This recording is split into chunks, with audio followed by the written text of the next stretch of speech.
जय श्री कृष्णा, जय श्री राधे। सभी भाई बहनों को राम राम और मोहिनी एकादशी की सबको बहुत बहुत बधाई। आज मोहिनी एकादशी है। मोहिनी एकादशी के दिन चावल नहीं खाया जाता। कोई भी एकादशी हो उसके दिन चावल हम नहीं खाते और द्वादशी को हम चावल का भोग भगवान को लगा के चावल ही खाते हैं। ऐसा क्यों हुआ?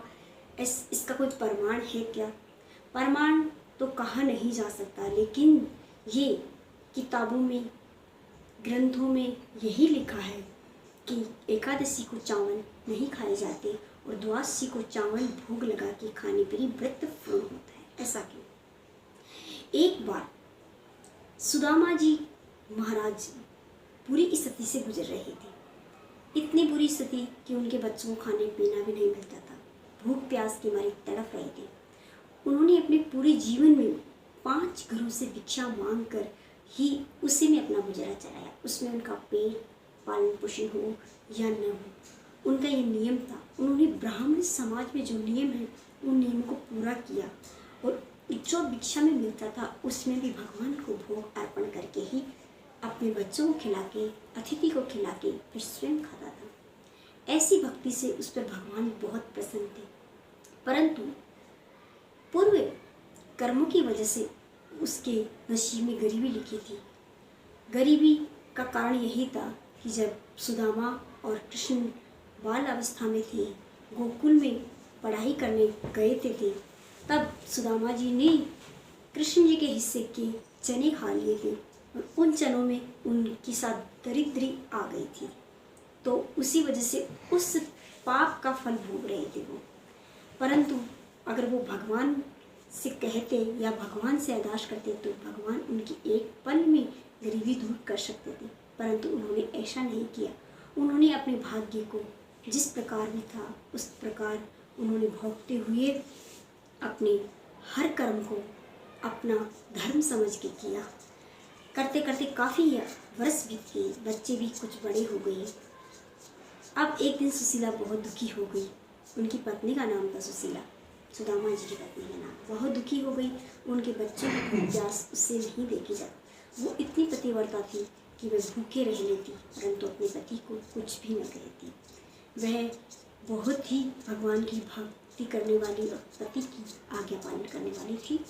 एक बार उन्होंने सुदामा जी से कहा कि आपके मित्र द्वारका के धीश है, तो फिर आप उनके पास क्यों नहीं जाती? उनसे भिक्षा में कुछ धन क्यों नहीं ले आती? परंतु उन्होंने मना कर दिया। कहा कि मैं कहाँ मेरा मित्र, मैं उनके पास जाके उनसे भिक्षा मांगूं, ये अच्छी बात नहीं है। क्योंकि एक मित्र अगर दूसरे मित्र से भिक्षा लेने जाए ये तो उस मित्र का अपमान है। तब सुशीला ने कहा, अगर तुम भिक्षा के लिए नहीं जा सकते तो उनके दर्शन के लिए तो जा सकते हो ना। आज तक आपने उनकी भक्ति की है, आप अब उनके दर्शन तो कराइए। तब सुदामा जी तैयार हो गई कि ठीक है, मुझे जीवन में एक बार उनके दर्शन करने ही है, परंतु द्वारिका इतनी दूर है कि मुझे जाने में 3-4 दिन लग जाएंगे। तब सुदामा जी बोले कि मैं अपने दोस्त के लिए, अपने मित्र के लिए कुछ न कुछ लेके जाऊँ। खाली हाथ तो मित्र के यहाँ बिल्कुल नहीं जाना चाहिए। भगवान के मंदिर में, भजन में, सत्संग में या मित्र के या बहन के कभी भी खाली हाथ नहीं जाना चाहिए। तब सुशीला ने कहा कि मैं कुछ न कुछ करती हूँ, आप भगवान के घर जाएं तो कुछ न कुछ उनके लिए लेके ही जाइए। सुशीला ने 3 दिन तक भिक्षा मांगी और तांबूल लेके आई। 3 घरों से भिक्षा मांग कर तांबूल लेके आई। उन तांबूलों को इकट्ठा किया, तांबूल की एक गठरी बंध गई। तब सुशीला के बच्चों ने कहा कि माँ, हमारे घर में चावल है तो इन चावलों को बना के हमारे खिला दो ताकि हम भूखे हैं, हमारा पेट भर जाए। तब सुशीला ने कहा कि हे बच्चों, आज एकादशी है, आज के दिन चावल नहीं खाते। तब बच्चों ने कहा, ऐसा क्यों कि आज के दिन चावल कोई नहीं खाता, सबका एकादशी का व्रत है, कल चावल खाएंगे।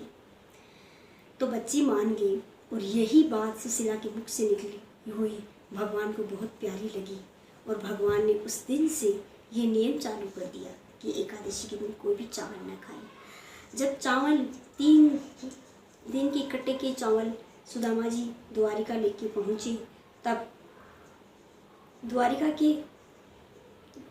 के कई लोगों ने उनको गरीब स्थिति में देखकर उन्हें द्वारिका में आने नहीं दिया, परंतु जब किसी सेवक ने श्री कृष्ण जी को ये कहा कि आपका मित्र सुदामा आ रहे हैं, तो श्री कृष्ण अपनी शुद्ध बुद्धि खो के कृष्ण सुदामा से मिलने के लिए महल से बाहर आ गए। उनकी स्थिति इतनी अधीर थी कि शब्दों में बयान नहीं की जा सकती। श्री कृष्ण इस तरह असहाय हो गए जैसे जल बिना मछली। वे सुदामा का नाम सुनते ही ऐसे वशीभूत हो गए जैसे सुदामा के अलावा उन्हें कुछ भी नहीं दिखता।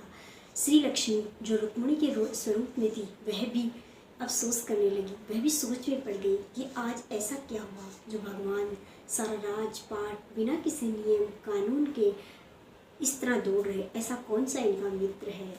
जब सुदामा जी गांव से बाहर निकल रहे थे वापस जाने के लिए, तब श्री कृष्ण ने उन्हें रोका और गले से मिल गए।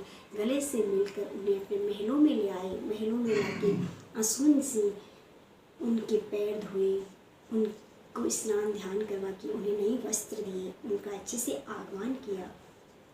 तब श्री कृष्ण जी ने कहा कि हे सुदामा, तुम मेरे लिए क्या लेके आए हो। सुदामा जी तांबुल लेके आए थे, लेकिन उन्हें शर्म आई, लज्जा आई कि ये टूटे फूटे चावल, 3 प्रकार के चावल, इन्हें मैं कृष्ण जी को दूंगा तो क्या सोचेंगे।